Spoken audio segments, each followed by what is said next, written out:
Welcome and thank you for joining us today. My name is Dan Steinfeld, head of school at Delaware County Christian School, home of the DC Knights. And this is the Roundtable, where we talk with leaders on our leadership team and talk about strategic initiatives that they're leading forward at our school.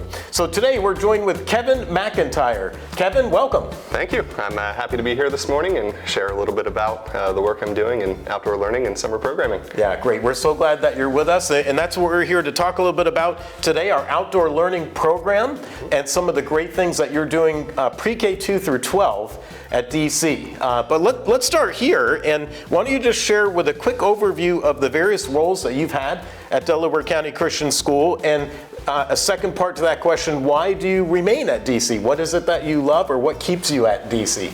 Sure.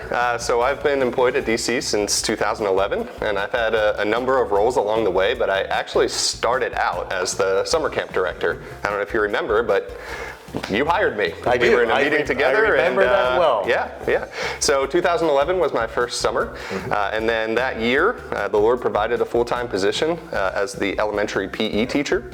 So I was able to do that for 5 years, and then had the opportunity to move up into administration. Yeah. So I served as the assistant head of the lower school for an additional 5 or 6 years, and then moved up into my new role of director of outdoor learning. And across all those years, I've maintained the summer camp position. This will be my 13th summer, and I'm in my 12th year here at DC. And the thing that keeps me coming back is just the emphasis on Christian education. I'm a product of Christian education myself, all the way from pre-K through college. I see what value it has, and I see the high level of impact that it can have on a life, and that's why I want to be a part of it. Yeah, that's great. It's great to have you here. I do remember very well onboarding you in 2011, and the work you've done with the camp in particular over those years has been tremendous. So just real quickly, we're really here to talk about outdoor learning, but in terms of our summer programs, tell us quickly a real high level overview of our summer camp programs. What is DC Summer Programs? Sure, not a problem. So, DC Summer Programs exists to carry out the mission of the school throughout the summer months, to keep things going when we're not during the academic year, and to keep bringing people in and to keep ministering to people, right? Our number one goal is that every camper and every family and every staff member that comes on our campus would grow in their relationship with the Lord, or even be introduced to a relationship with the Lord for the first time. So we do that through really creative programming. We have traditional day camps. We offer sports camps throughout the summer. We also offer Excel enrichment opportunities. One thing I'm really excited about this summer is we're continuing our second year of our middle school excursions program, different day trips, camping trips, every day that they come in to really engage that age group.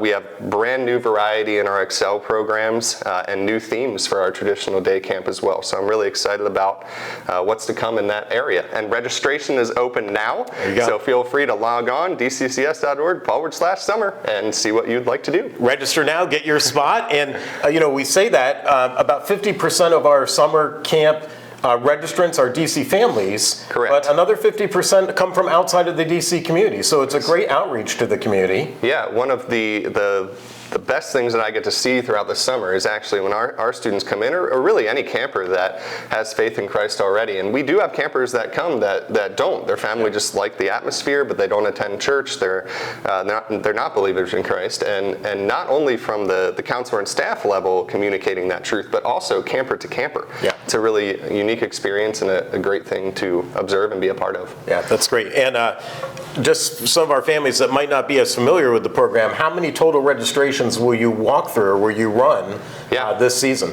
So last season we were just short of 1,300 registrations, and this season our goal is about 1,400 to fill camp up. So that's great. So look forward to it. Divided over 7 weeks, that's a lot of kids. It is a lot of kids. Yeah, we serve over 400 families and over 700 individual campers. Yeah, that's great. So, well, let's turn our attention then to our outdoor learning program. Let's start here. How would you define, to our parents that are watching our Roundtable blog here, how would you define outdoor learning?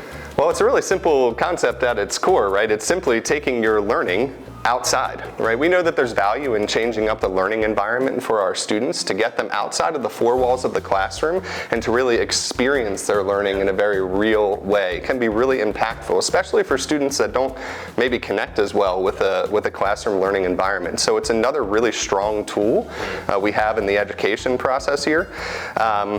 Yeah, we also want to look into what do we see outside, right? So you get outside those four walls, and I believe that the very existence of God as well as attributes of God's character are communicated very clearly through His creation. So what a better place for us to practice our biblical integration of the content that we're putting forth. It's not just science, right? You can teach anything outside given the right place and time and atmosphere, right? I'd love to see every teacher to be able to say, hey, I can teach anything, anywhere, anytime. And this is another way that we can be effective in doing that. Yeah, that's excellent. What are some of the components then of outdoor learning? You've given a great concept of the overarching idea of outdoor learning. What are some of the different components of it? Yeah, so there's three main areas that I'm working in. And right now, one of my major focuses is on professional development and development of spaces on campus to accommodate teachers taking their classes outside more often and changing up that learning environment. So that's a major piece of what I'm working in kind of behind the scenes right now that hopefully we'll see continue to come to fruition over the years here. Another spot that we're working heavily is community relationships. So we're partnering with local conservation organizations, local ministries that have an outdoor focus to either go into direct partnership with them where we're helping them with things, they're coming on our campus, or just offering them additional resources to expand their ministry as well. And then the other portion is adventure programming. So just getting outside and doing things that we might not normally experience, whether it be rock climbing or paddling or camping in general. It's the ultimate leveler of the playing field in relationship that I've found. So when you offer some challenge and some risk, it really makes our students rely on one another. It's a good picture of what reliance on God can be as well. So there's a lot of growth relationally, interpersonally that can take place in those types of environments. So those are the three main areas that we're trying to build currently. Yeah, that's excellent. So let's get really granular here. Sure. Let's start with the Early Childhood Center, the ECC in the lower school. What does it look like if I were to kind of see outdoor learning happening in the Early Childhood Center, the lower school? What does it look like? Sure. Yeah, there's a lot going on. So to synthesize that down, right, we're just looking to create space for discovery and exploration at that age. Yeah. We know that getting kids outside, running around, interacting with creation, interacting with each other in creative ways is invaluable for their development, right? So at the ECC, it's how do we figure out how to do that most effectively? Yeah. How do we get them outside, not only learning, but playing more often in any weather, any condition, interacting with multiple opportunities for sensory learning, and just opening up the campus to our ECC, not having them be so stuck to like just their immediate location, to just improve the learning environment. And it also, when the kids come back in the classroom, then they tend to be a lot more attentive and their ability to learn rises. When we enter into the lower school, we're looking more at like direct curricular connections. So we do a lot of work with those community relationships through the Chester County Food Bank, the Brandywine Conservancy that we'll talk more about I think a little bit later, and just seeing those enhance our classroom learning as the kids get to go out and really practice what they're doing. And then delving into that interpersonal connection piece as well. The 5th grade is the first grade that students will get to experience their adventure-based learning focus throughout the year, where we meet with that class 5 times throughout the year, whether that be in adventure activities, team building activities, or multi-day retreats, just with a focus on their growth as a Christian community, as a class. What does this class specifically need to grow in or be praised with, and just create activities to be able to hit on those things and help them grow, right? That's what we're looking to do. Yeah, that's excellent. And so then moving to middle school and upper school, how does outdoor learning, how does your programming play into those divisions as well? Yeah, sure. So when you get to the middle school and upper school, becomes even more relationally focused. So the 7th grade and the 9th grade also have that adventure-based learning focus. So as the 5th grade does. As the 5th grade does. So we really hit the core of their DC experience there and every other year. But then I also have connections with them in the 6th grade and the 8th grade and before and after, just not as focused, right? We also are developing an outdoor learning curriculum in and of itself. So that involves offering elective courses, wilderness trips, sail courses for our students to be able to interact with these types of opportunities as well. So that's great.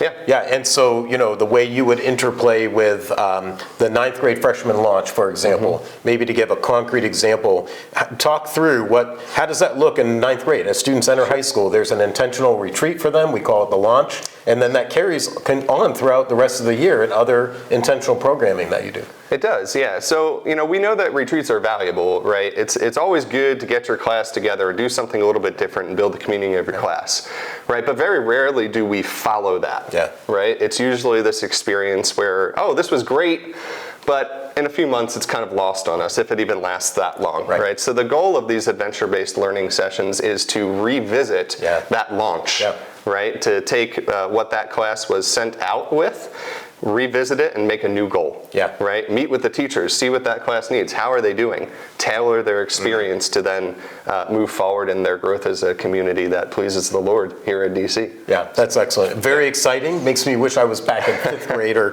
9th grade to be a part of it. As we close here, what are some community partnerships that you have developed with the Outdoor Learning Program? Maybe give an example of one or two of these community partnerships. Yeah, I'll tell you about two of our most established ones. The first is the Brandywine Conservancy. So they manage the Waterloo Mills Preserve that is directly next door to our lower campus, which is a 170-acre preserve of meadow space, wetlands, just really a great opportunity for study over there. So we have a direct access as a result of that relationship through a gate at our lower campus, and every single one of our lower school grades and even down into kindergarten interacts with the preserve on a regular basis to enhance their learning, which is really great. Another organization we're working with is the Willistown Conservation Trust, and so they actually helped us be a part of a grant that they obtained from the DCNR here in Pennsylvania to convert 2 acres of our field space that's not really used for anything, so just grass. We're going to convert that to native meadow space. So again, an extension of the preserve and another opportunity for our students to learn and play in creation. So I'm really excited about that moving forward. That's excellent. Great examples of how you're partnering. Our lower school kids are gardening and giving food to a food bank in Chester County. I mean, there's just so many ways that you guys are building connections to other organizations. Definitely. Yeah, that's great. So as we look ahead, it sounds like outdoor learning is a very integral part of our programming here at DC. Your role is new in that the camp is actually able to fund your position now. And so we're excited that we can have a full-time, it's not a lot of schools that are able to say we have a full-time director of outdoor learning, and that's been a strategic, intentional move. So give us a little sneak peek at the future, or some strategic initiatives you'd love to see come to fruition in your role. So as the program continues to grow, that's exactly what I want it to be. I want it to be viewed as, and to actually be fully integrated into the way that we educate our students. So this is not just an opportunity for students like they only get outdoor learning when they come to me. That's not what we're going for. We want to educate our teachers and our students in the value of this type of learning environment, right? And fully integrate it into the programming that we have here at DC. And we want it to be known as an integral part of how students learn and how they grow spiritually, relationally, and academically. A couple of initiatives that are coming down the pike here that I'm really excited about. We're working with the Center for Innovation to create a distinction for outdoor leadership. So students who are very interested in this and see this as even a possible career path have a way to follow that into their whatever their next level of education may be. So when they graduate, they'll have that distinction just like they would any of the other distinctions that we offer. And then ultimately, I'd love to see DC create a environmental education and adventure center where we're bringing other schools, other churches, ministries, local organizations in to have these same types of experiences. It can be a huge outreach into our local community and a huge resource for other ministries as well. So So we would facilitate We'll see. outdoor learning for other groups. You got it. They would come to our campuses and be able to experience that. Yes. All right, that's all you have? There's no other, no, I'm just. Well, yeah. That's the ultimate, part of the ultimate vision. Yeah, no, it's a fantastic vision. We're excited about it. I think you can see just in our short time here why we're so blessed to have Kevin here and leading our outdoor learning programs. Our campuses yield themselves so beautifully to this, and we're excited to see where this goes in the next 3 years. So thank you for joining us for this edition of the Roundtable, and we'll see you next time.